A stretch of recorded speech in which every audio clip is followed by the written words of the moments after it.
ရှာကြည့်ဒီတခြင်းဟာမင်းအတွက်ဖြစ်လာတယ်ဘောကတချို့တော့ကိုပြေပြောက်ပေးစမ်းရှိလို့လေဒီတခြင်းအတွက်မင်းကိုကျေးဇူးပဲလမ်းဝေးငုံနဲ့ပန်းကလေးကိုချူနိုင်ရင်တော့လေတွေ့ဝေးပြီးကိုလက်ပိုက်ကြည့်နေမယ်နောက်တယောက်လမ်းနဲ့လူပေါ်မလာသေးသေးဒီပေါ်ကွယ်ဒီပင်နာတက်တဲ့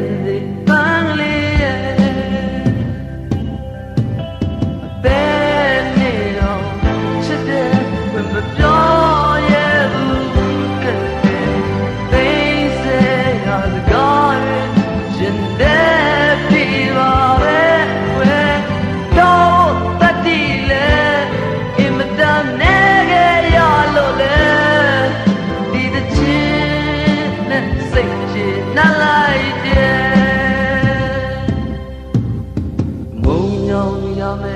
ရလာကိုမခံယူနိုင်တော့လေတန်စင်ညာမတိတ်တိတ်ကလေးနေပဲလိုက်ရောခြင်းနောက်ွယ်စင်သာကောင်းလို့မြင်နေပဲဒီတချင်းနဲ့စိတ်တွေနှလိုက်တယ်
Yeah.